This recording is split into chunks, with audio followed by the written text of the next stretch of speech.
ஓம் சாந்தி. 10/9/2025 காலை முரளி. முரளியின் சாரம். பாபா சொல்றார், இனிமையான குழந்தைகளே, பாபா உங்களை வைரம் போன்று மாற்றுகிறார் என்றால் அவர் மீது ஒருபோதும் சந்தேகம் ஏற்படக்கூடாது.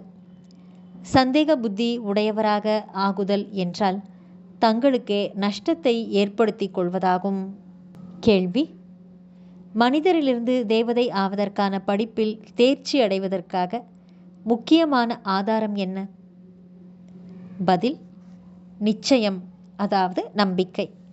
நிச்சய புத்தி உடையவர் ஆவதற்கு துணிவு, தைரியம் வேண்டும்.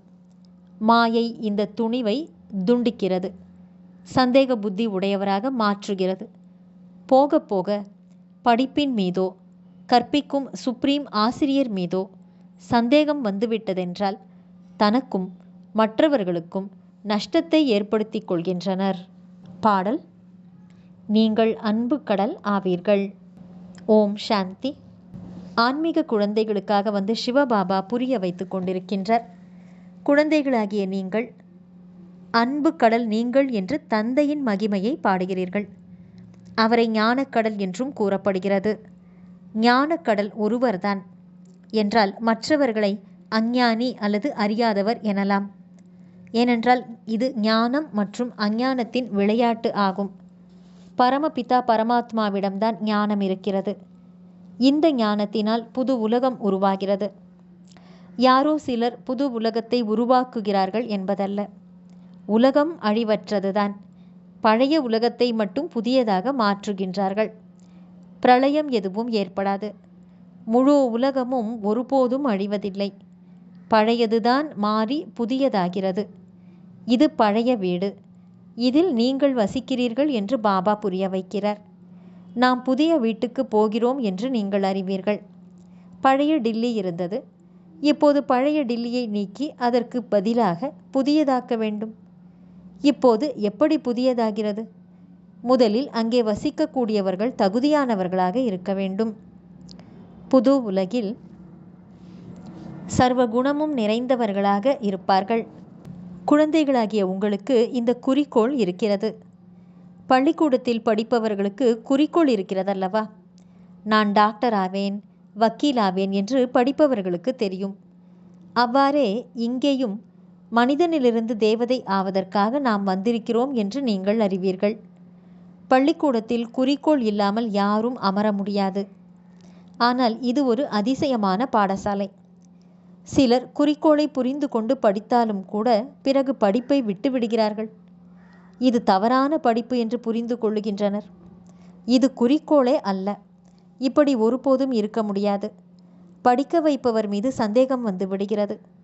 அந்த படிப்பிலோ படிக்க முடியவில்லை, அதாவது பணம் இல்லை, தைரியம் இல்லை என்றால் படிப்பை விட்டு விடுகின்றனர். வக்கீலுக்கான படிப்பே தவறு, படிக்க வைப்பவரே தவறு என்று கூற முடியாது. இங்கே மனிதர்களுக்கு அதிசயமான புத்தி இருக்கிறது. படிப்பில் சந்தேகம் வந்ததுமே இது தவறானது, பகவான் படிக்க வைக்கவில்லை, ராஜ்யம் முதலியவை கிடைப்பதில்லை, இவையெல்லாம் கட்டுக்கதைகள் என்று கூறிவிடுகின்றனர். இதுபோல நிறைய குழந்தைகள் படிப்பை படித்துவிட்டு பிறகு விட்டு விடுகின்றனர். நீங்கள் கூறினீர்களே, எங்களுக்கு பகவான் படிக்க வைக்கின்றார், இதன் மூலம் மனிதரிலிருந்து தேவதை ஆகிறோம் என்று.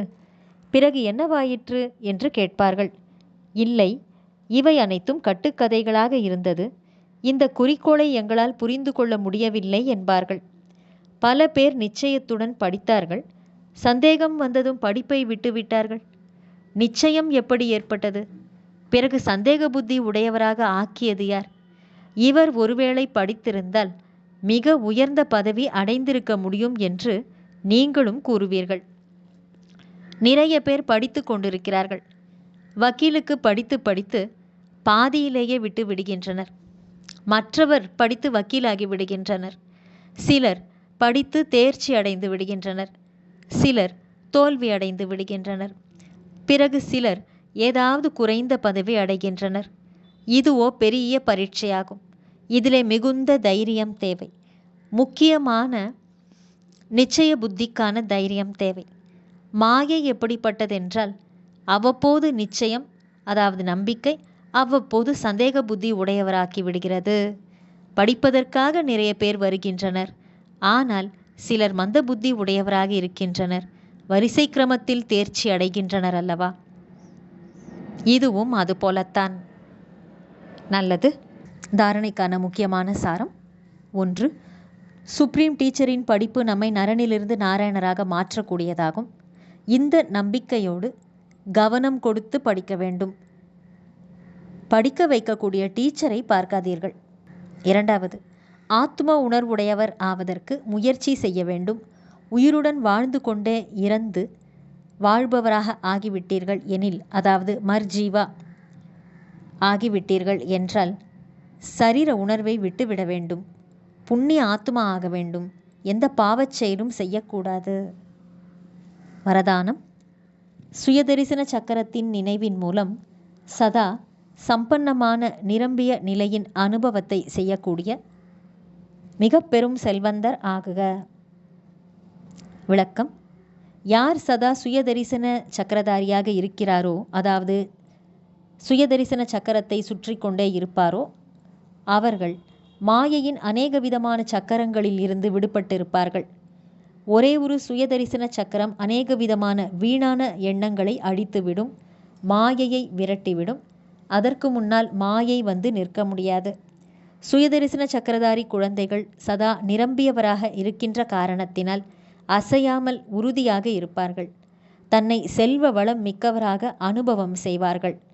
மாயை காலி செய்வதற்கான முயற்சி செய்கிறது.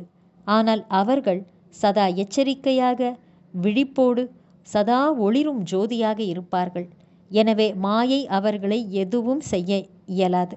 யாரிடம் கவனம் என்ற காவலாளி விழிப்போடு இருக்கிறாரோ அவர் தாம் சதா பாதுகாப்பாக இருப்பார். ஸ்லோகன்: உங்களுடைய வார்த்தை அந்த மாதிரி சக்திசாலியாக இருக்க வேண்டும். அதிலே சுபமான மற்றும் சிரேஷ்டமான மனப்பான்மை நிறைந்திருக்க வேண்டும். நல்லது. இனிமையிலும் இனிமையான, காணாமல் போய் வெகு காலம் கழித்து தேடி கண்டெடுக்கப்பட்டுள்ள செல்லமான குழந்தைகளுக்கு தாயும் தந்தையுமான பாப்தாதாவின் அன்பான நினைவுகள் மற்றும் காலை வணக்கம். ஆன்மீக குழந்தைகளுக்கு ஆன்மீக தந்தையின் நமஸ்காரம். ஆன்மீக தந்தைக்கு ஆன்மீக குழந்தைகளின் நமஸ்காரம். அவ்யக்த சமிக்கை: இப்போது ஈடுபாடு என்ற அக்னியை மூட்டி யோகத்தை ஜுவாலா ரூபம் ஆக்குங்கள். சக்திசாலியாக நினைவில் இருப்பதற்காக உண்மையான உள்ளபூர்வமான அன்பு இருக்க வேண்டும். உண்மையான உள்ளம் கொண்டவர்கள் ஒரு வினாடியின் புள்ளியாகி புள்ளி ரூபமான பாபாவை நினைவு செய்ய முடியும். உண்மையான உள்ளத்தினர் உண்மையான பிரபுவை திருப்திப்படுத்துகின்ற காரணத்தினால் பாபாவின் விசேஷமான ஆசீர்வாதங்களை பெற்றுவிடுகிறார்கள். இதன் மூலம் சகஜமாகவே ஒரே சங்கல்பத்தில் நிலைத்திருந்து ஜுவாலா ரூபத்தின் நினைவை அவர்களால் அனுபவம் செய்ய முடியும். சக்திசாலியான அதிர்வலைகளையும் பரப்ப முடியும். நல்லது. ஓம் சாந்தி.